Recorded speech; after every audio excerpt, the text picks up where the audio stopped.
I want to make a change to soccer. Uh-huh. I like your multiple ball idea, Hedvig. Hilarious. That's super cool. Yes. I would also like to have it so that every once in a while they unload a passel of children onto the field who try to get the ball themselves, and the players have to maneuver around them. I think that would be a lot of fun. That's good.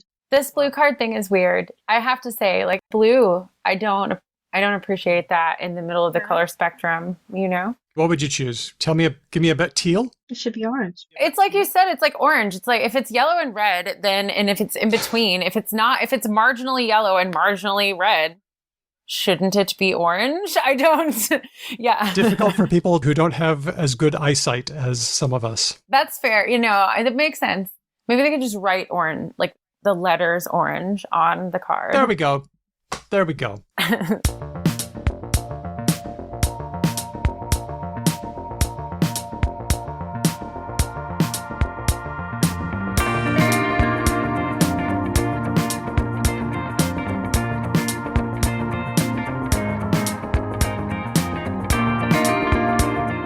Hello and welcome to this bonus patron episode of Because Language, a show about linguistics, the science of language. My name's Daniel Midgley.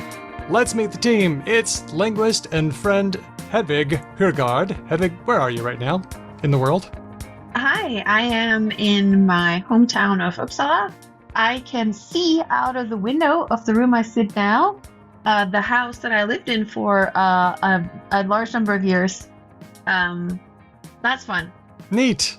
Yeah. I'm still in a pantry. All right. Also here for her third episode, it's Dr. Kelly Wright of North Carolina State University. Kelly, welcome back to the show. Hello, hello. Happy to be here. Thank you for having me. Well, I'm really grateful to you for showing up at a horrible time for you. This is, if I'm not mistaken, it's the hour when daylight time changes over for you. So you've found a way to make daylight time clock switching more terrible. This is excellent. How else would I want to lose an hour? You'll lose a lot of hours listening to us, that's for sure. Oh my gosh, I'm such a super fan. Thank you for having me. Super fan. Well, now you graduate because this is your third time, and that means you are honorary co-host. Hooray! Hooray! Wow. Do we have the list of honorary co-hosts, Daniel? I do. I'm keeping a list. I know who everybody is. I don't think we've really figured out. We've never really delved into what being a three-time host really means on Because Language. Yes, it means that you are honorary co-host. Yes, it does mean that you get the jacket, which we haven't even made yet. Hedvig, can you please describe the jacket so that when it's time for me to order these things, I'll know what I'm doing? Well, I think it should be one of those American high school jackets. What are they called? Like a Letterman. Yeah. Letterman jackets. Yeah. And I think it should be purple. And maybe we're coming into Easter, so maybe combined with like yellow. I like purple and yellow. I think that's a good combo. Or purple on purple. And it should say on the back, it should say like in like a arch or font that like text that's arched. It should say like Because Language co-host or something like that. I think that'd be really cool. But I would like to suggest that honorary co-host or co-host, as they're also known, should be allowed to contact us at any point and request to come on. I was just going to say this. And they should be privy to maybe some basic overview of the topics so that they can be like, Kelly can be like, you're going to talk about that. I want to be there. Oh, right. Heads up on topics so that you can crash an episode whenever you want. That would be like, fun. I got free time this weekend. I'm in. Okay, we'll do it. I may or may not have like a notes file for when I listen of just like, maybe this will organically come up. Oh yeah, that's fine too. Because it's always fun to get like news content or something. So. Yep. Okay, we'll do it. This is not going to be ready by Easter, by the way, Jack. It's just saying. Okay, so Ben isn't here for this one. He sent me an audio file of his voice today, and here's how it sounds. Smelly cat, what are they feeding you? Unfortunately, this is my voice. This is not a good podcast voice. I don't think I'll be able to do the podcast with this voice. Yeah, so that's Ben. Doesn't sound good, does he? I don't understand. I thought he sounded good, but I think it's more important if he feels bad than what he sounds like. That's right, because in a relationship, if there's a perceived problem, there's a problem. Yeah. Correct. But I thought his voice sounded fine, but who cares? There was detectable levels of raspiness. Mm-hmm. Yeah, but that's attractive. Right. Like, I don't get it. Smoky. Yeah. I think that as the hour progresses, he would have sounded worse and worse. Maybe if it means that he can teach tomorrow, maybe it's worth giving him a hiatus this time. And anyway, we've got Dr. Kelly Wright. Kelly, first of all, congratulations on your award. 2024 Best Paper in the Journal Language. That's huge. Wow, Thank you. that is pretty. It's pretty huge. Thank you so much. I was so grateful to be able to receive the physical award from Dr. John Baugh at the LSA annual meeting, which, you know, I couldn't have done the research without him. So it was a great full circle moment. That's gorgeous. Yeah, it was awesome. And I get to celebrate it all year. Yes, you do. And for the listeners, maybe to put this in a bit of context, like the journal Language, which is published by the Linguistic Society of America, despite its publisher, it does also publish by non-American linguists, linguists not at American universities, but it is one of the absolute largest journals in our field. And it is not easy to get in. And out of all of those people who get published, to get this award is pretty big deal. So very well done. Yeah, thank you. Yeah, no, it took 7 years to get the paper published. So I'm really happy that they liked it after all of that effort. Yeah, you talked about it with us on the first episode we did together, where you helped me remember, because you're actually kind of tri-dialectal here. I'm going to hand it off to you. Okay. Yeah. No, you're right on track. It's so right. I called 90 landlords using my 3 different voices. So African American English, Southern American English, or Appalachian, and Standard. And we see really varying results based on which voice you're using. Essentially, that neighborhoods that have a character kind of maintain that character. So a Black neighborhood wants somebody who sounds Black. A white neighborhood wants somebody who sounds white. Middle class neighborhood wants somebody who sounds Standard. And the recordings that I did were for the perceptual side. So the whole perceptual experiment is like not the actual people I called, but just a general listener, how they react to that voice. I want to talk about the work that you've been doing lately in linguistic diversity and public health. But first, I just wanted to ask you kind of a weird question, because this question has been kicking around for me. And Hedwig, I'm going to ask you the same question. Are there any news stories you've noticed that you're kind of weirdly obsessing over lately? Okay, so I love this question. They're not news stories per se, maybe, but there's like this meme or like TikTok trend that's been going around that is folks, I guess, like marveling at the fact that they're saying that Black slang is white slang in reverse. So I haven't heard this one. Okay. It's this thing of like white people say I'm in and Black people say we out. Right? Or like, you know, you're messing with the wrong person versus like you got the right one today. Like that kind of thing. It was like it's like white slang is Black slang in reverse. But That's so funny. Desperately, like, I cannot convey hard enough that it is the other way around. That it is that Black slang is first and white slang is 100% in reverse, or reacting to that, or, you know, like you get like hot instead of cool, because cool came out of Black slang first, and then everyone started like, that's hot, that's this, that's that. It's like, yeah, it's the other way around, and it's driving me crazy. Like, so many people keep sending me this TikTok, these memes, and they love me and they know that I'm interested in this kind of thing, but I'm like, I'm obsessed with why this is such a persistent idea. And people in these TikToks are just like marveling at it. Like, oh my gosh, you're so right. This is how language works. Can I ask, as a non-American, can I ask, like, so there are a couple of these pairs, like hot and cool and in and out.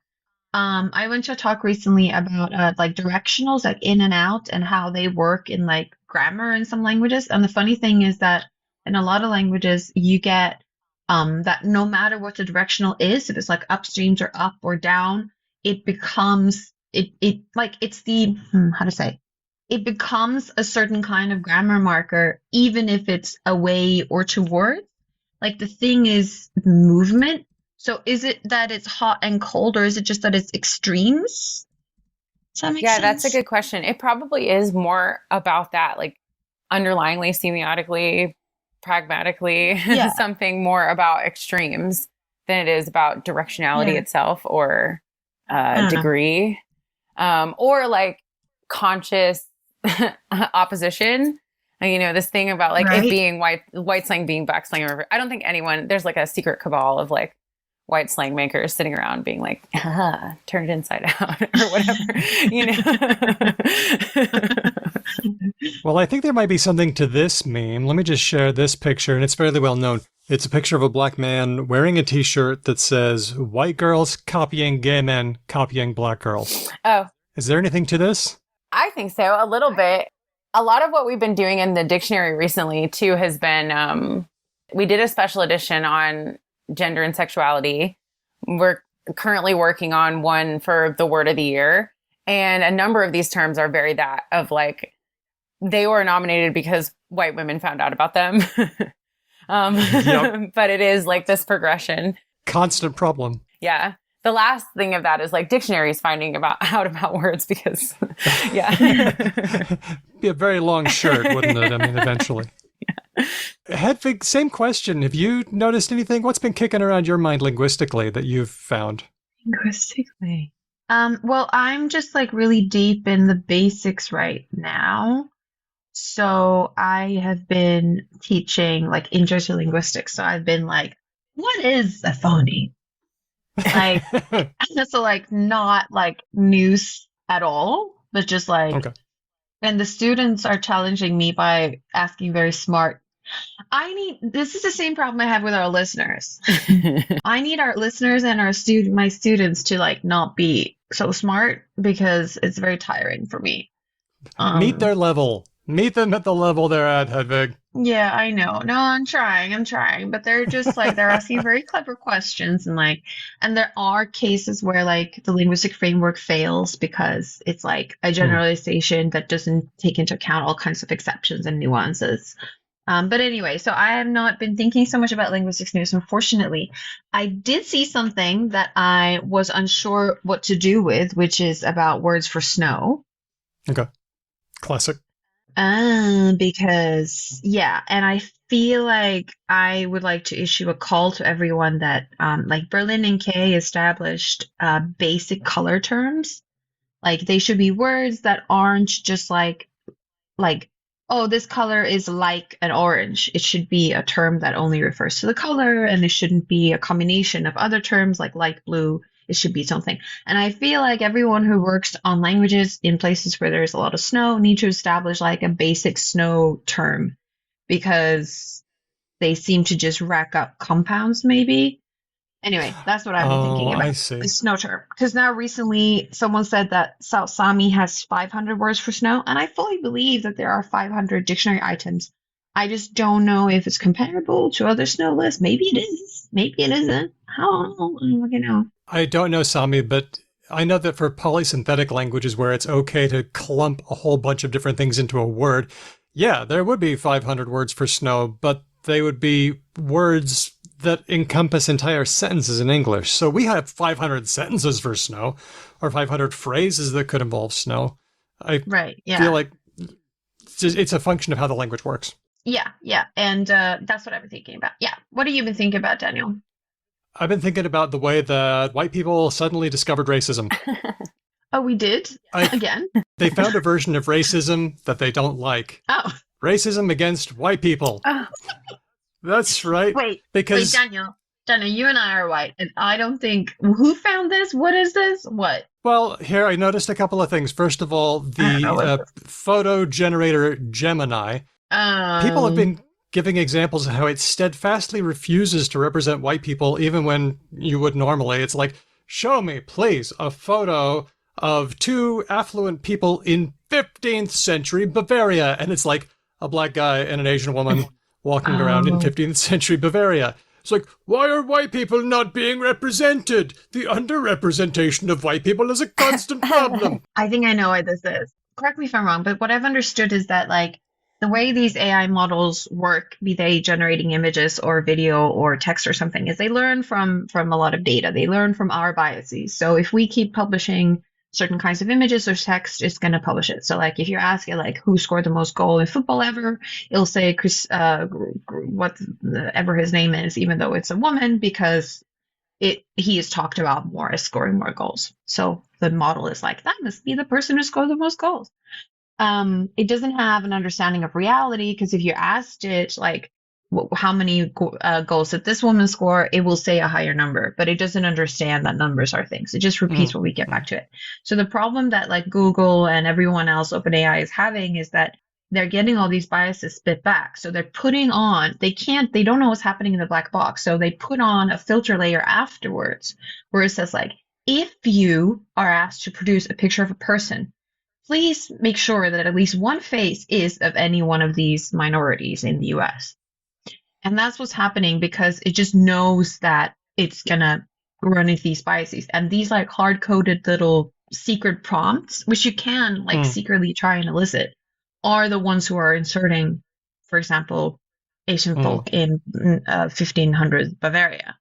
And it's sort of, so we're sort of like shooting ourselves in the foot and then being like, who shot me? Like, I don't know what to tell you. Yeah. Go to Wikipedia if you want real knowledge. Kelly, what's your perspective on this? I think it's interesting. I definitely have a perspective, at least like lexically, that we have to let people encounter meaning where they are. Like we very much accept that folks don't know the entire history of a word when they use it, and that, things can be employed cogently out of context. So I feel like it's possible that people are encountering racism for the first time in this way, that maybe like that discrimination is best understood when felt, and maybe this does feel discriminating, but all of that, like diplomacy aside, it's fascinating. I think this like goes back to the whole like a mermaid can't be black thing of like, this isn't reality. Like we're talking about like AI generated image. Like this isn't reality. Like, are you sure you're that mad? Yeah. That's a good point, because I feel like if you wanted like a picture of 1800 farmers in Bavaria, go to Wikipedia and look up an actual historic picture of people in Bavaria farming. Like, why are you asking Gemini for this? It doesn't know anything about the world. Because they were trying to trip it up. That's why.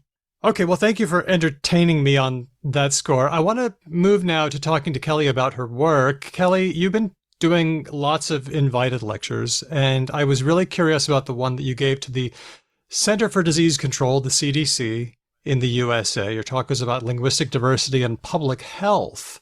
Tell me what they had to do with each other. Yeah, I mean, a surprisingly large amount. I was really excited and fortunate to be asked to do this talk, because it made me go back to all of my research and think really closely about it. And a lot of what we're talking about now, like automatic speech recognition, is this area where my research like encounters the world of tech and begins to like ask the question of like, if your data set is not fully informed, if it's not fully representative, what does that look like down the line when you're trying to solve real world problems with an uninformed software?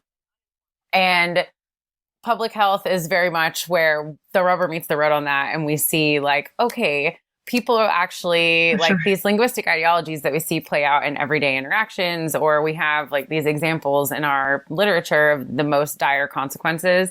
That is like an everyday issue when people are trying to interface with this large government body that is supposed to be protecting everyone who falls under the United States purview. So we're counting like all of our territories here as well, protecting them in all of the aspects of public health. So just access to regular care, but also like clean water. Most of those languages that exist in the US are not supported by CDC apps. They also like never exist in official paperwork. So you can get like your prescription information from Walgreens printed in like 10 or 12 languages, but it's not the hundreds, that our borders hold, right? And so it was interesting, just speaking to kind of like non-linguistic experts about what we do and how we can help like inform their inclusion efforts, and what inclusion efforts like internally to the CDC can look like externally, like applied to their products and initiatives. It was a lot of fun. And also scary. always a little scary. Why? Because you're in a room with people who did you feel the weight of the influence that you could have? I mean, not exactly that. It's just like, okay, wow, this is actually, I mean, just again, like looking at my work from another perspective and being like, okay, like really people, like I'm always trying to sort of convey to folks, like, here's this large theoretical problem that puts people at acute risk. Like, here are discrete risks that occur from just having your name mispronounced basically every day of your, not even adult life, like since you're a child. Like a lot of people, you know, what it means to give up on insisting that people use your name correctly, or that recognize you as someone who's like worthy of having, you know, like a speakable name. These things over time can like reduce the effectiveness of our immune system. Oh so my gosh. It's like not even just people think like anxiety or, you know, like, which obviously also hurts, but it's all of these things combined. It's like a death of 1,000 cuts. So I was able to like encounter new research and see all the stuff and be like, okay, I need to be putting this in every talk I give, because, you know, people just don't maybe think like, oh, you had a bad day, or this was like an emotionally difficult moment for you. And it's like, no, people encounter these moments every single day in lots of ways we don't even think about, in ways that are not as serious as having the door of an apartment slammed in your face, or, you know, being incarcerated, which is like the stuff I usually think about. So, yeah. I've been thinking about this because as we are in the UNESCO Decade of Indigenous Languages, linguists always talk a lot about minority languages and sustaining them and things like that. But teaching this course recently, there were two things that I thought made some of these things more concrete for me. One of them is like that the effects of, for example, not getting access to speaking your language or getting access to your culture or being recognized as a part of that culture by other people can have not only psychological, but also sometimes physical effects. So I read some meta studies on people in Canada who had access to their heritage culture and not, and they found some health outcomes that it could have an effect on things like diabetes, or like if you are psychologically stressed, you will also sooner or later become physically stressed. So these things are actually linked to like health outcomes quite directly in a way that I think people don't realize. And the other thing is that, how to say this, like, we're linguists, right? And I talk about language, and I'm interested in like words and grammar and things like that. And it is true that when people talk about linguistic justice, it sort of feels sometimes like language is becoming it's not just about the language, right? Because it's also about the culture and the history and the identity and everything else. And language is just like one signifier of that. Do you know what I mean? A proxy. Because we were talking with my students like, oh, what if like Swedish people didn't speak Swedish anymore, but we celebrated all of our cultural heritage and we had all of our literature translated to English? What would we lose? Like we wouldn't maybe lose that much because it's like just the language, but that doesn't happen. People don't lose just the language. They lose everything at once, and so much more than just language. And it does have a very real effect, including health-wise. And I think sometimes when linguists talk about language, it becomes too abstract. So I appreciate thinking about it like that. Yeah, that's a good point. And let me just sharpen that a little bit, because way back when, I think in 2017, we did a story about how some linguists in Canada had found that when Indigenous people have access to their heritage language, they see better health outcomes. And that's the story that you mentioned, Hedvig. And they at the time said that the effect stayed even when they accounted for other variables like education and economic status and occupation and things like that. But then a couple of years later, we found another study from a team at ANU, and their findings were that there wasn't much evidence of a significant relationship between Indigenous language use and physical health. What we came away with from that episode was that well-being that connects to language is probably serving as a proxy for other kinds of well-being. That is to say, when, for example, a government is committed to preserving or maintaining Indigenous languages, it probably also means that they are committed to well-being in other areas too. Yeah. Still, supporting Indigenous language is very important, but it's only one thing that we need to do to support Indigenous people. Like it makes perfect sense. Like who thought it was just like you don't get to say this word, therefore you like it is not like Right. like why would it be that? Like, of course, it's everything. Yeah. It's everything. Yeah, we don't see you as people. You don't get to do your cultural thing. You don't get to dress. You don't get to be treated like a person. Like it's all of those things together. And it happens that an easy thing to like measure sometimes is language. Yeah. As well as if somebody has the means to study their heritage language, they're probably slightly more affluent in other ways. But hey, let's attack socioeconomic inequality and language. Let's do it all. Yeah. Just before we go on, what were your recommendations to the CDC? How could they lift their game language-wise? Well, okay, so we really I talked a lot about, these things that we think are really small, like something like mispronouncing someone's name. They asked me for some sort of like practical applications. And I really, encourage them to create space for people who want to insist on a certain pronunciation, to allow for that, and to also maybe include it in like make it like institutional practice. So the ways in which we're sharing our pronouns on our email signatures or office doors, to also include like pronunciation guides. And I gave them several examples because a lot of professionals that I know have, that on their email signature even, or on their website about how you pronounce my name. And just something that simple, like creating space where there just is like a more egalitarian acceptance of just forms, just linguistic forms, like something like a retroflex R, like let's just let it exist. That kind of thing I think is really helpful internally, of sort of just like build this culture of acceptance. I really didn't talk much about like their general initiatives. I know that they're trying to build like a more informed listening app. And I talked to them a little bit about like why automatic speech recognition is incredibly fraught and, how like investing in these documentation efforts that are trying to like build out the database for a lot of these large language models to just include writings from, women or disabled people. All right. Well, thank you once again for talking us through that. It's super interesting, and it's a super important area for not just people's happiness, but also their lifespan. Yeah. All right. You ready to tackle some questions with us? Because we got a lot of questions from people. Yes. Okay. Here we go. This one is from Robin Turtleson, who asked us on Twitter, why is trifecta a word, but there are no similar words for other numbers? I just used FECTA in a conversation and people knew what I meant, but then I looked it up and it's just not a word. Help. Can we help, Robin? All right.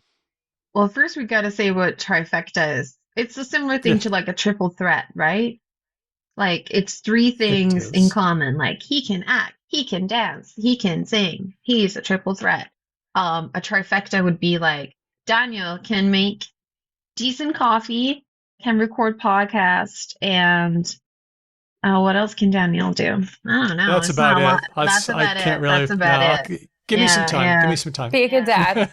Yeah, he's a dufecta. So trifecta is when three things come together. I think trifecta can be positive or negative. Is that right?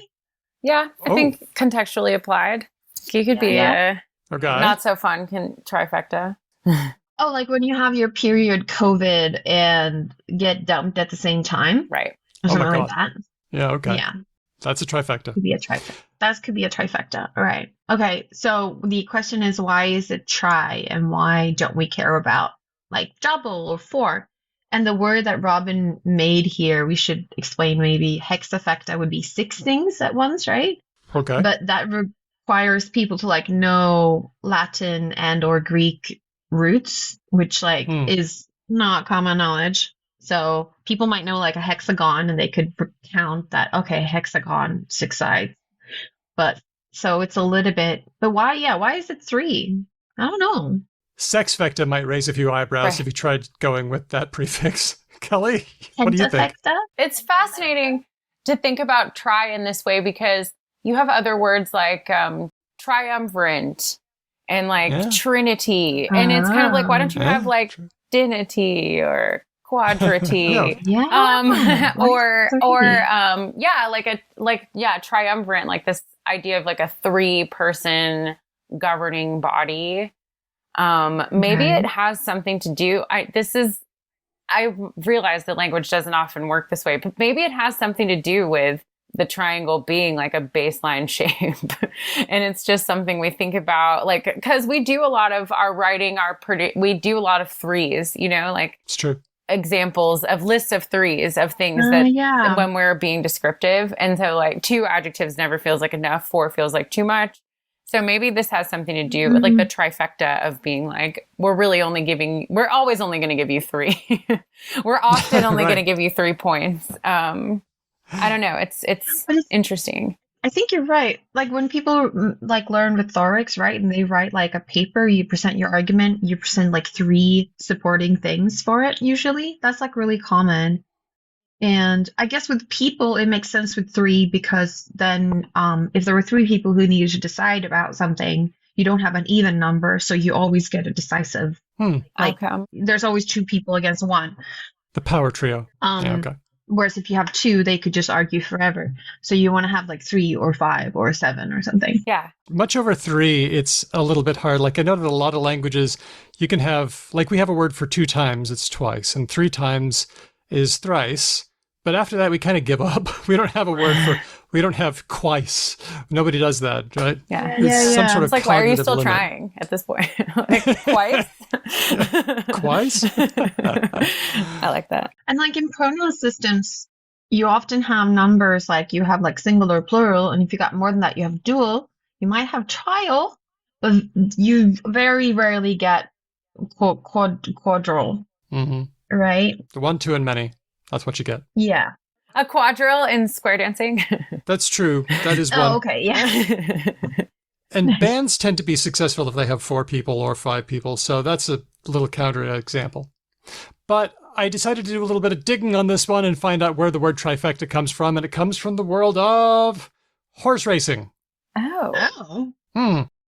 So we have to start with the word perfecta, which we see from 1961. And I'm going to read the first quote from the OED, the Oxford English Dictionary, about perfecta, a form of parimutuel betting, also known by other names as exacta, correcta, etc., in which a pair of animals or players are selected in a single event. In other words, you don't just have to guess the winner, you have to guess the winner and the second place finisher, and then you've won the perfecta.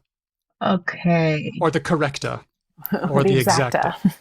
I don't know why the was there, maybe to make it sound Greek or interesting or something. I don't know. But then what happened next was the game evolved so that you had to pick 3 horses, not just 2. So by 1977, we see the trifecta. To win the trifecta, a bettor must select the first, second, and third place horses in order. So that's how we got trifecta. It was horse racing. Wow. In theory, there could have been other fectas, but horse racing just didn't go that way because picking 4 horses correctly would be super tough. That said, I am seeing quadfecta popping up in various places. So, it does appear to be a combining form fecta. I was going to say, like, when you have any race, you have, how do you say? You have gold, silver, and bronze, and you have the little podium, right? Mm-hmm. And you only have that for first, second, and third. No one cares who came 4th or 5th. Nobody cares. That's correct. Nobody cares. Also, I'm now thinking about horses on podiums, which I love. Oh, yeah. Yeah, exactly. I'm just thinking about a really big podium with like 8 people in different orders. So trifecta has evolved away from picking horses, but it still has the implications of getting lucky, doing 3 things right, or doing 3 things really well, or sometimes having 3 very unlucky things happening. It could have gone that way, but it just didn't, because I think 3 is kind of an upper limit cognitively, but also the sport. We just didn't care who came 4th. Thanks to Robin for that question. Let's go on to one from James via email. James says, just received the game League of the Lexicon. We had an interview with Joshua Blackburn of Two Brothers Games. That was a fun one. Just received the game League of the Lexicon for Christmas and learned that sextillion means 1,000 to the 6th power in British English, but in French and US English, the 7th power. How can this come to be? When the etymology clearly looks like it has the sex root, I am guessing from Romance languages. James continues, is this a question of different Englishes? I suspect foul play and would be grateful of your kind assistance in the matter. What do either of you know about very large numbers? I know that in Swedish and English there are a couple of mismatches as well. So what you call billions, we call miljard, and what we sometimes, I know that this is like a confusing things in more things. And if you actually care about numbers, you should like not use words for numbers. You should use Arabic numerals. Okay. Or say how many zeros you've got. I actually like when people say how many zeros because there's one and so many zeros. Because also James wrote like 1,000 to the 6th power, which means I now need to think about that kind of math, which is not my usual mode. No, me neither. Yeah. There are several interesting mismatches. Like Turkish has one too. I think like some of the counting systems, I wonder if it is like this difference in some of the counting systems where like after 20 and the numbers are these weird, like they're more like fixed, right? Like they're not going to respond to variation as quickly or as robustly or even in the whole system at once, which is an interesting history in our numbers anyway. But big time. Well, this is about the short scale and the long scale. So I'm just going to try to keep this simple for our listeners. When I talk about 3 zeros, I'm going to call that a chunk of zeros. Okay. Okay. So 1,000 is one chunk of zeros. Okay. That's 3. Okay. 1,000,000 is 2 chunks of zeros. Okay. A billion could be 3 chunks of zeros, but some people think of it as 4. Okay. No. because like 100 billion or whatever. Okay, so Americans would call 4 chunks of zeros a trillion. Right. But other folks in the world might call it a billion, and things get nasty. Okay, I've already lost Hedwig. She's like, what are the numbers? I don't like it. Okay. Well, let me start over then. Because I think the problem here, the mismatch, is that 1,000 is 1 chunk of 3 zeros. 1,000,000 is 2 chunks. A billion is 3 chunks. But see, there's the problem. The bi suggests 2, but we've given it 3 chunks of zeros. It's just that it's the thing after million, and million is the unofficial one there. Yeah. And then it's bi because it's the next one after million, and then it's tri because it's the next one after bi. And we're out of sync. I mean, if only we had called the first chunk of 3 zeros, which we now call 1,000, if only we called that a million, and then the second group of 3 zeros could be a billion, then it would have worked out. But now we have a billion, 3 chunks of zeros, a trillion, 4 chunks of zeros, and it's all wrong. Wouldn't that have been like 1,000? Sorry. About 1,000. Well, actually, the funny part is that it's called a million because, you know, the on suffix, which means a big one. That's a mil is 1,000, so a million is a big thousand. A big thousand. Okay, that makes more sense, to be honest. That's helpful. Okay. That is helpful. Okay. But here's how we got here. We mentioned in an older episode that numbers haven't been consistent across the different varieties of English. It used to be that they would group zeros in chunks of 6, not 3. When you know how we put a comma after 3 zeros? They didn't do that. 6 They figures. put a comma after 6. Yeah. So then the million was the first one. And then if you got 12 zeros, that was their billion. And that really did work because that was like 2 chunks of 6. There's your billion, right? And then a trillion, 3 chunks of 6. And that was the way that a lot of people did it. And that's how they did it back in 1475. French mathematician Jehan Adam, writing in Middle French, he used chunks of 6. The first one's a million. The second one's a billion. The third one's a trillion. With every chunk of 6, the name would go up. But then, in the 1600s, people switched. They moved from a comma every 6 zeros to a comma every 3, and the names picked up and ratcheted across, but only in some places.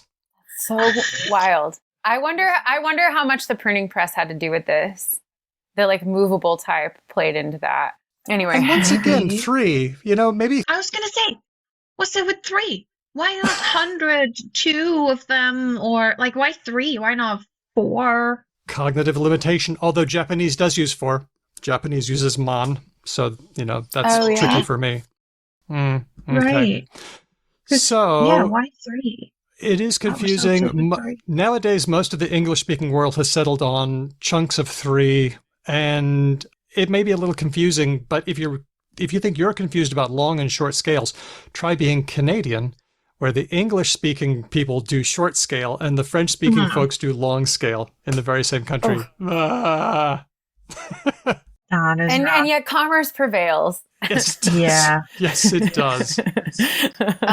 In French, they have funny ways of doing some numbers because they say like 4 times 20 is 80, which is a little bit long. And 90 is 4 times 20 plus 10, which is like a lot of things. But of course, they've lexicalized it. So 90 is like one thing in their heads. But I've been told that like one of the reasons that the Swiss French don't do that, they actually say 90, which is like 90, more similar to 90, is because when you make when you're a company that has a lot of interest in the finances business, you don't want to be misunderstood on the phone when you say like, I want to invest 90%, blah, blah, blah. You don't want confusion. 40, 20, 10%, please. Yeah. Right. Like people, like it's too, and like, let's say there's a shaky telephone line and you don't hear one of those syllables. And then, so that is the folk etymology of why Swiss people say 90 instead of 90. But that might be a fun story people have made up. I don't know. I don't either. That's fascinating. Thank you. Kelly does the dictionary person nod of like, One of the best things is folk etymology. Is like, where does meaning kind of move away from? Like, does it mean what they tell us or does it mean what we document? Yeah. Delicious. Thanks, James, for that question. And now it's time to move on to our favorite game, Related or Not. I put out the call for theme songs because we would like to have one. And our good friend Adam, listener and friend, generated a few using suno.ai. Uh-oh. Uh-huh. Now, thank you, Adam. All you have to do is do a prompt. You have to type some text, like say the style that you want. Here are the lyrics. So Adam used something that Ben sang when he was just improvising one of his themes and being funny. Okay. The words were related or not. Is it connected to the word or the other word? That was what Ben said. So Adam went with it. Okay. This isn't what we're going to go with, but Adam and I were having some fun. We were kind of laughing about this and trying not to take it too seriously and not getting concerned, but this is all from text. So let's hear this week's Related or Not theme. Is it connected to the word or the other word? Related or not? I love it. It goes so hard. I think it slaps. Yes, it goes way harder than it had to. It's so good. And no human singers. Connected. Yeah. That's weird. That was weird. That was fun. I enjoyed that. I did too. But it sounded like a voice. Like it sounded surprisingly human-y. Yep. That uncanny valley. Yep. Yeah. Okay. Well, Adam, thanks so much for that theme song. We will be listening to more of them. Here's the first one. This one's from Kara on our Discord, and it's fault. Kara asks, related or not, falta, the lack of something in Spanish, and fault, guilt in English. So in Spanish, if you say something is missing, it's like, oh, me falta un lápiz. I'm missing a pencil. And then there's fault, which means a lot of things in English. One is guilt, but one is some sort of character flaw or something like that. So are they related or are they not? I have made my guess, and then I looked it up. There's also the fault, like a technical geology term, right? Oh, yeah, like an earthquake. Yeah. Yeah. I'm going to just Fault disregard line. that for now. I do think those are related in English, but okay. Right. Well, if they're related, then missing and gap. Oh, you're finding a semantic link there. That's really cool. And I know that French has like c'est pas mon faute, like it's not my fault, which sounds similar. Mm-hmm. But Sounds it's all like of this just a smoke screen. Sounds like you're leaning into it. You're thinking related. Yeah, but that is making me think that it shouldn't Don't be afraid. be. You know, you can really go in circles that way. You can really do a number on your head, right? All right, Kelly, what do you reckon? Which way are you leaning? I'm leaning the other way. I think maybe not related, because if a fault in Spanish is a lack of something, then like it's my fault. Like what are you, if you're guilty, what are you lacking? Innocence? That feels like a reach. I don't know. I would say that fault, like I made a mistake or I caused like a rift or something, is more related to like the geological term than it is the Spanish term. So I'm feeling like maybe it's too different. That's just a guess. In my own headcanon, when I was learning Spanish, I always linked them. I always thought they were the same. And anyone who knows me knows that when I have always believed a thing, I continue to believe that thing. So I said, yes, they were related. Hedvig, are you yes or you no? I can see the semantic connection because I think that when it's your fault, you are lacking in rightness, like you are like, or something is lacking in your personality or something like that. You are not meeting the situation. But I have like galaxy brain problem. Like I can find semantic connections between anything. Like I have looked at too many different languages and my brain is very stretchy. So I think I should go with Kelly and say they're not related because I think we're being led up a garden path. That's what human brains do, you know. They see connections between things. Yeah. All right, so I said yes, you both say no. Answer, they are related. Amazing. They can both be traced to Vulgar Latin fallita, a shortcoming or a failing, and that comes from Latin falsus. They are related. Oh, falsus, like false. Yes, they are both related to false as well. So that's something cool. wrong. Yeah. Okay, let's move on. LK is doing some galaxy brain thinking here. Have we done this one before? Related or not? The S suffix for plural. Oh, which one? And the S suffix for third person singular. Okay. Like John eats. Because I had to talk to my students about this because it's really like polysemy or whatever, or like homophony, like things accidentally being the same or things being the same because of etymology is like happens all the time. I didn't look it up, but I was talking to the students. I was like, we have possessive S in English, like Hedvig's book. We have like she sings, a person tense third person, and then we have a plural S. And they're all doing quite different jobs, but they all have just an S. And it's funny with English because it's really like S is the letter. Everything is going to converge on. So now you're asking me if the plural one and if the third person singular present tense is related. Those are the ones we're being asked about. Yes, I decided to ignore possessive S for this one. Okay. All right. Well, it's third person singular. Yep. And it's plural. Yep. They're different things. So I'm going to say no. Okay. I don't know. Because singular is not the same as plural.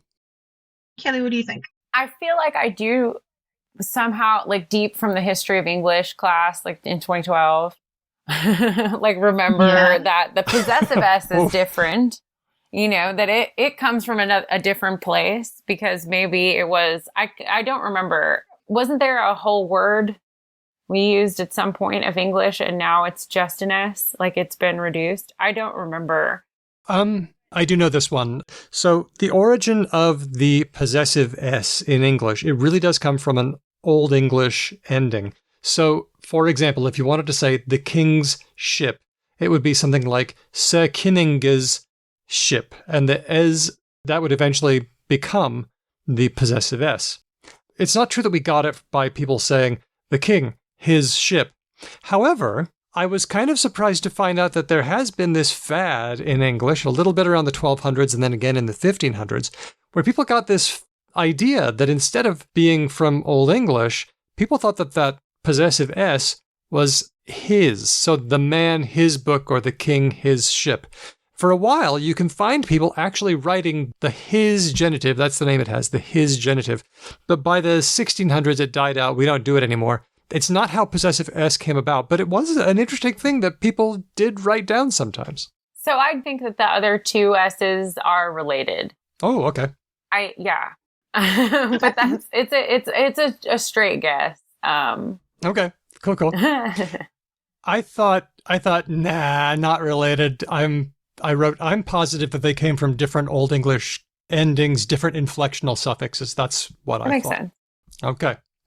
Bit of history on this. So plural S comes from Old English us, and it was nominative plural for many nouns, not all of them, There were lots of ones where you would pluralize with S, but there were lots of ones that you would pluralize with N, like your iron. Yeah. And you could still find 100 years Yeah. ago, mine iron. We still say that. Yeah.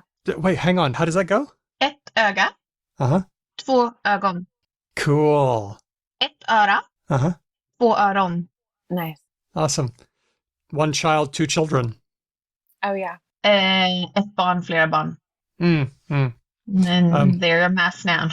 If you ever counted children, they are a mass noun. Big Awesome. pile of children around the place. Okay, now that we've gone there, my favorite thing about children is that it's actually a double plural. Yes. It was child, and then you know this one, Kelly. Go ahead, hit me. Oh, no, Am I please. getting it right? Yeah, you're getting it very right. Child, and then childer, and then because that didn't seem plural enough over time, it got children. And I like that. so if you hear somebody talk about the chillins, Chillin'. it's a triple. Anyway, these two are not related. And the reason we know Cool. is because back in Old English, the way you did third person singular wasn't an S, it was with an Th, like he speaketh or she doeth. Yeah. It was totally different.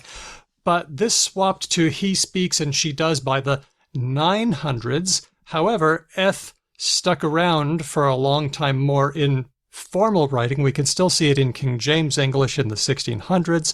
And in fact, a couple of episodes back, we mentioned there were a pair of linguists, Terttu Nevalinen and Helena Romelin Brunberg from the University of Helsinki.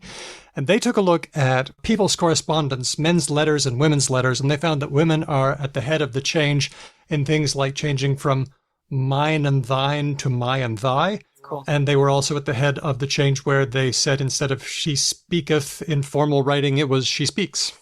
Women were at the head of the chain. I love that. That's really cool. Yep. So we find that those aren't related. By the way, we found three things that S, the suffix S, does, but there's another one. Does anyone know? It's my favorite. Wait, let me think. Give me a second. Okay. Oh, is it just like clitic S, like he's a linguist? No. Oh, you know what? That's a good point. That is a case where S comes in, like clitic S, he is, or he has. I hadn't thought of that, and that is a fourth one. Yeah, you get he's has as well. Yep. He's has. got a lot of opinions or whatever. Yeah. Mhm.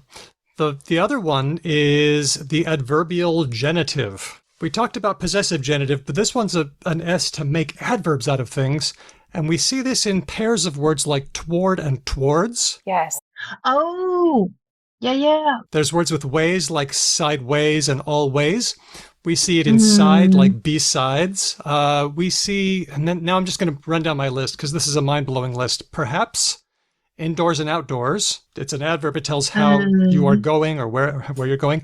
Also, once and twice. Oh, once. Yeah. Yeah, one and once, two and twice. The words since and also else. Oh, yeah. The S's on the end are adverbial genitive markers, which I love. It's so fun. That's really cool. Yeah. I thought about that, but it's not that many items. It's not super productive, right? It also means something, though, because it is like pre 1066 in English. So it's something we that's held on to from our, throughout our normaning of the language, which is fascinating. And because we have those two kinds of terms growing up together, sometimes we have social meaning. We put social meaning onto them, like saying amid versus amidst and among versus amongst. That's cool. Yeah. Okay, here's our last one. This one's from Kate on Discord. I've always wondered where the chop in chopsticks comes from. I've always found it an uncomfortable word since it feels like it might have racist undertones. Okay, any thoughts? Oh. That's fair. Have you noticed that? Do you feel that way, or? They're distinctly not chopping implements, right? Right. I thought it was like chopping, like dividing. Okay. Is that what you're all right. thinking too, Kelly? No, I'm saying like they're distinct. I think there's maybe something to this because they don't chop. But you're saying they do chop. Well, you can do a lot of things with chopstick. That's true. Do they chop besides- or do they not? Well, I bought like a bunch of Korean stainless steel chopsticks Nice. ages ago, and I use them for a lot of things, like mixing anything, poking anything. Sometimes you need a poking tool. Sometimes I use them in pairs to pick things up. But if you have like a slab of something that's soft, like I guess tofu or dough, Mhm. you could use a chopstick to divide, but I've never thought about it. A very, very popular chain here in Sweden is Chop Chop, which is like general East Asian fast food. Oh, no. It's very popular among all of my nibblings, and it's called Chop Chop. And I don't know. Well, I'm going to give you 4 choices. Okay. So- Oh, okay, right.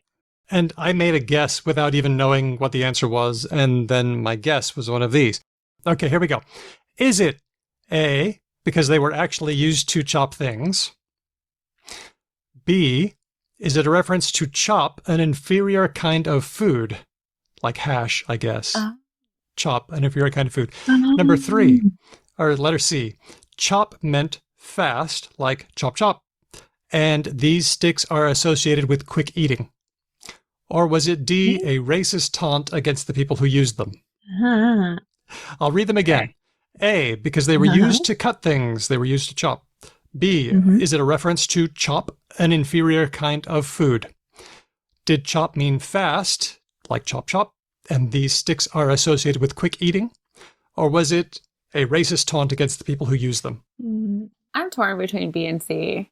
I feel like Yeah, me too. I want to know when this came into the language to be able to choose between them, but I'm going to go with fast. C. Okay, letter C. Very good. I'm also the thing that my instinct says C as well, like Kelly. Mhm. I have 2 reasons for not choosing it. Last time I went with Kelly, I got it wrong. Fair. Yes. Yeah, I will mislead. Number 2 is it sounds exactly like the thing Daniel would make up. Like it sounds like prime Daniel fantasy alternative. But that doesn't mean it's wrong. Don't try to get into my head, man. No, I'm gonna go. I also think it's fast, but I do like B as well. I think B is good. It's like the last one that it is a racist taunt could be the case. Like I don't know enough about it. Okay. I'm gonna give All it right. C. Okay. My guess was B. I thought there was a term chop meaning an inferior kind of like street food or something like that. I thought I Yeah. remembered that from somewhere, and that's what I thought. Like but slop, chop. yeah, that kind of like hash. I voted B. You 2 voted C. The correct answer was C. You both got it. Amazing. Yay! There It's was a- not racist, y'all. It's not racist, not exactly. There's a Cantonese word, kap, which was urgent. It worked its way into Pidgin Oh. English chop, which meant quick. So they're quick sticks. That's cool. That's fun. All right. Thank you so much to our listeners for giving us lots of great related or not words. We are having lots of fun with that. Let's move on to our questions. This one's from Diego on Discord. Diego says, I know we use in English for a few different things like a person or a thing that does something, fighter, or comparatives, colder or hotter. But what about other words like bitter, after, alter, tamper, rubber? Does the in those words carry any meaning? What do you think? It must do. Rubber is the weird one for me in that list. What do you reckon about rubber? Well, because 'Cause it rubs. is it a brand name? I don't think it is. Rubber? Oh, well, It's not like a Kleenex, like a proprietary eponym. If rubber is like a brand, or like and not just a natural product, I should know this. it's not. It's not. It just comes. It's produced. It It just comes out of a tree. So that's it comes out of a tree. This is our first version of one who does a thing or a thing that does a thing, and it's just rubber, a thing that rubs. Instrumental. Yeah.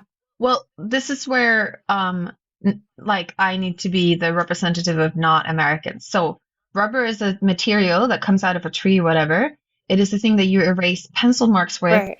and it is also a condom. A rubber. Which causes no end of apocryphal confusion. Yes.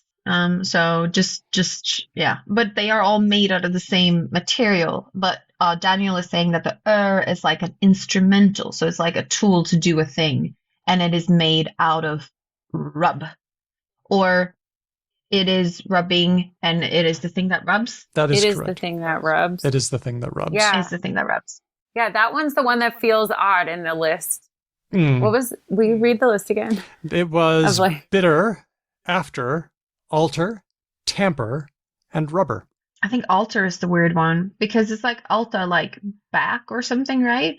To change. Hmm. No, Like no, alt, like the word just alt. doesn't alta mean behind in Romance languages?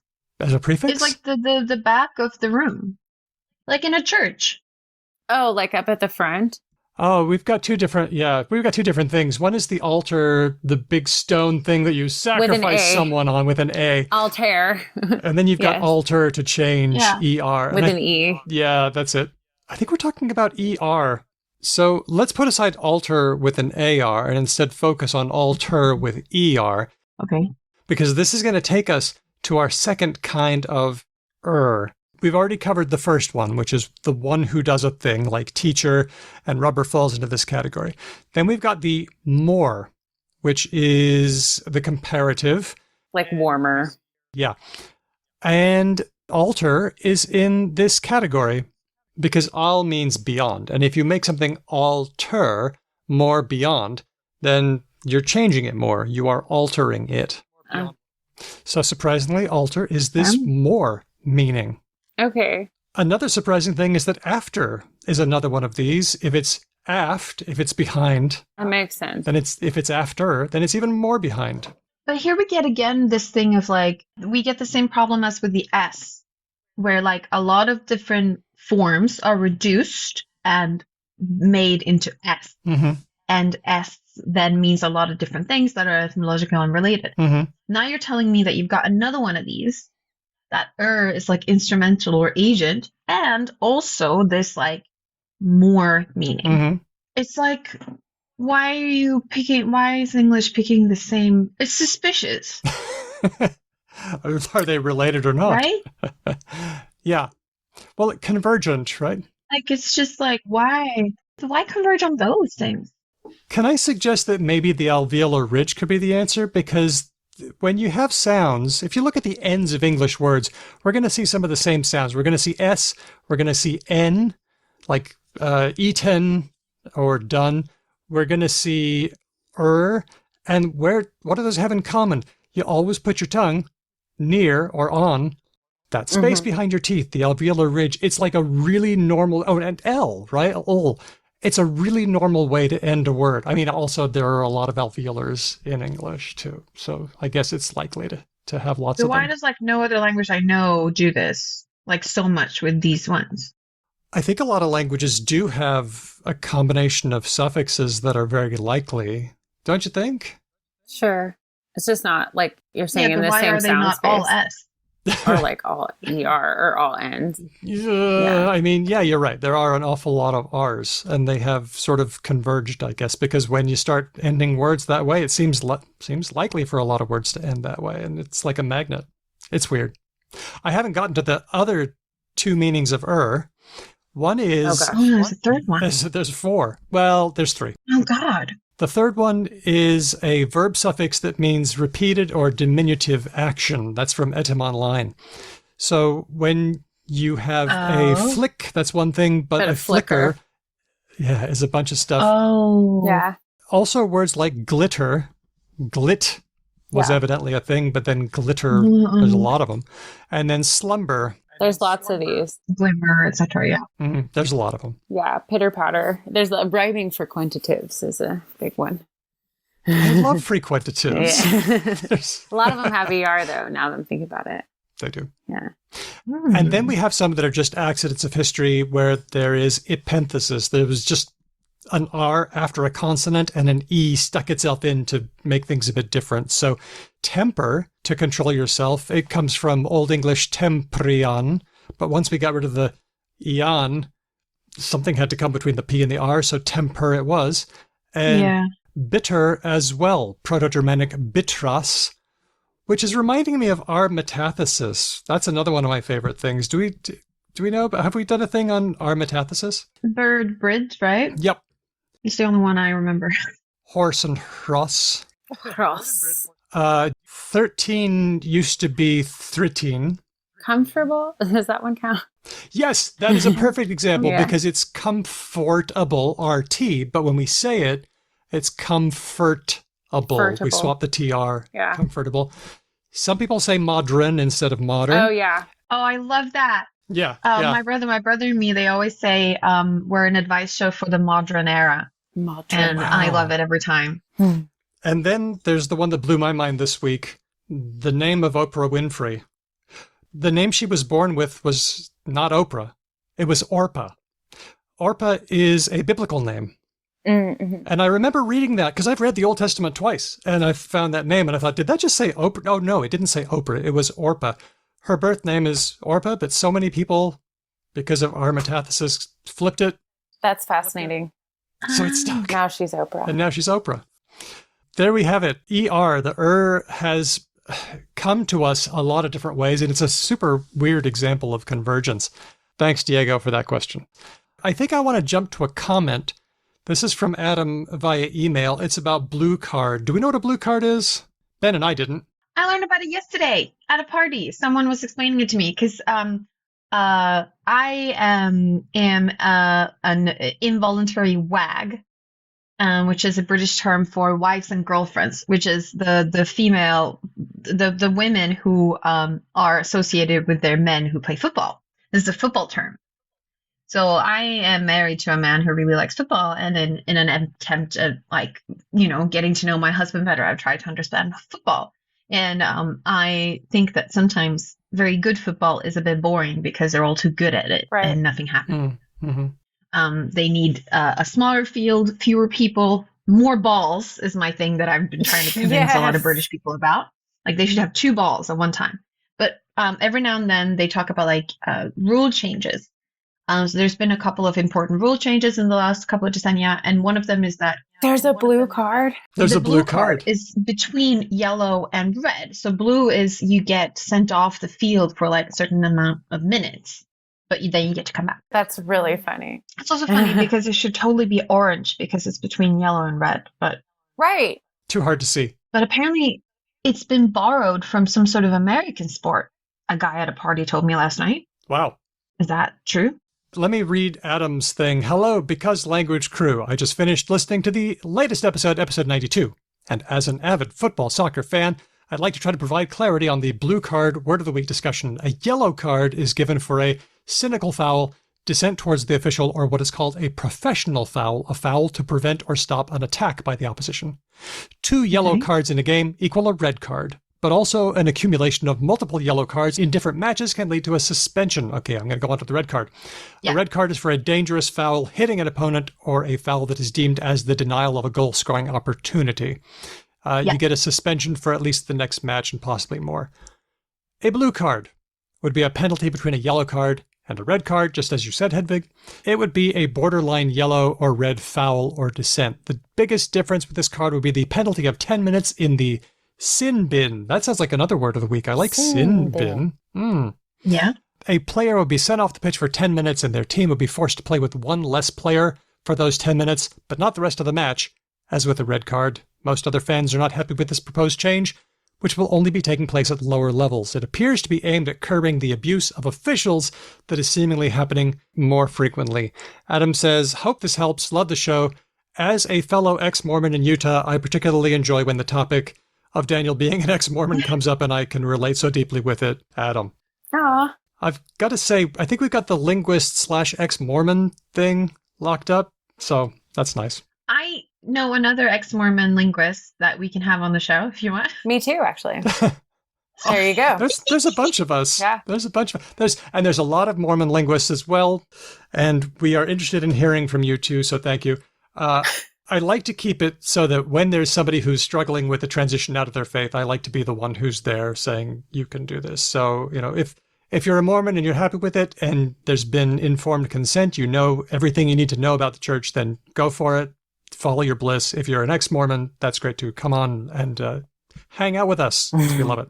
And thanks to Adam for that email. I am just an exotifying old-timey anthropologist bystander. I am just fascinated by Mormon ideology. And every time I hear something new, I'm like, there's a planet where God lives. And there's a star where God lives.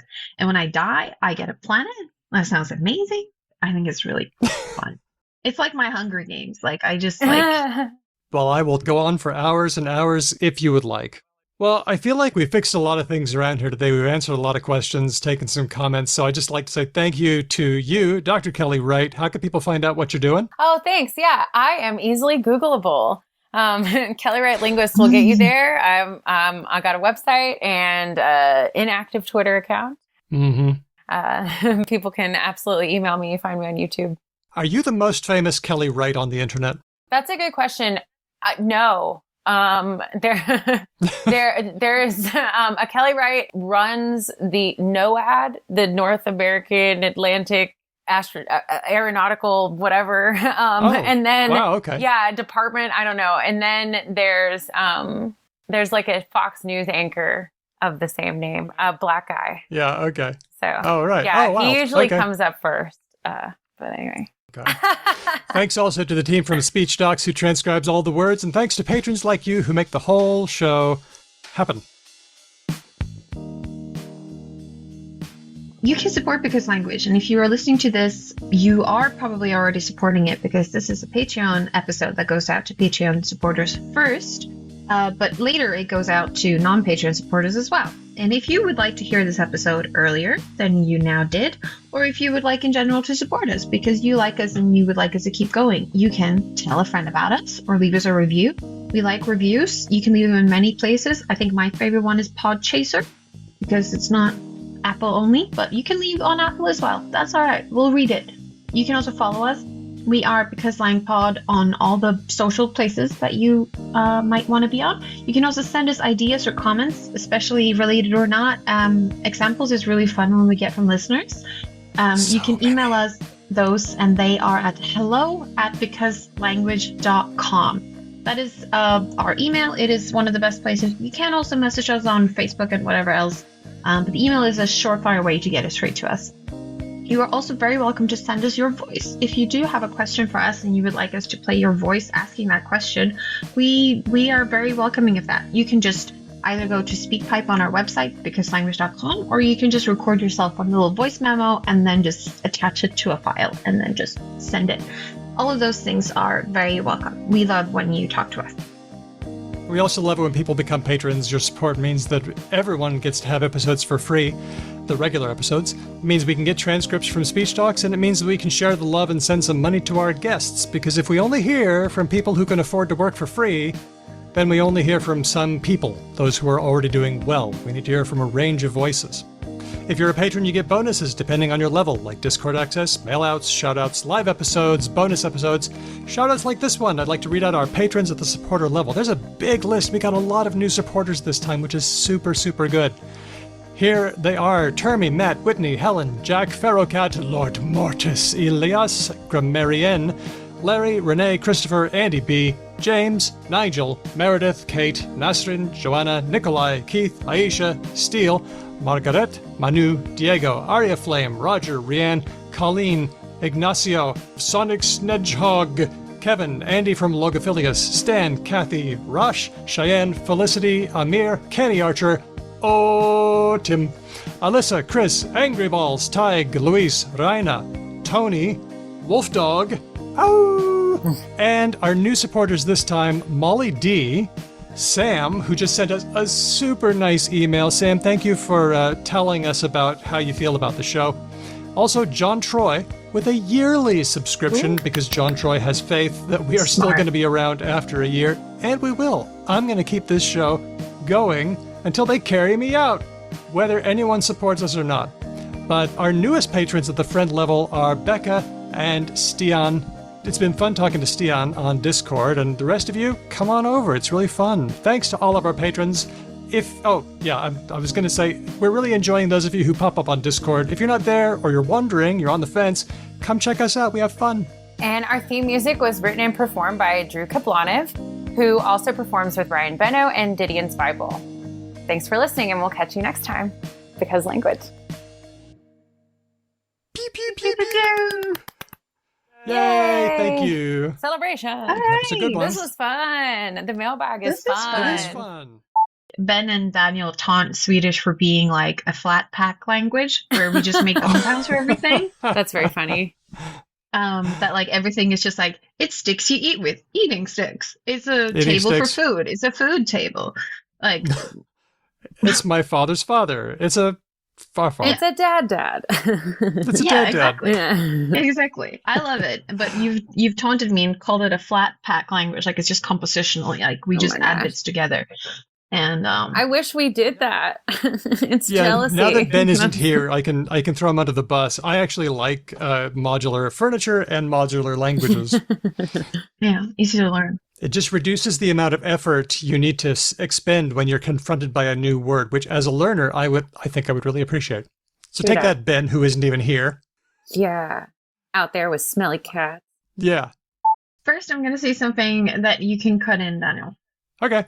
A blue card is borrowed from bandy, handball, and Quidditch, where it exists as well. Quidditch. Bandy. Oh, wow. Which, now, they're not are they still calling it Quidditch or are they calling it quadball? Because there's I don't know. a bit of Rowling aversion. Oh, I see. I don't know.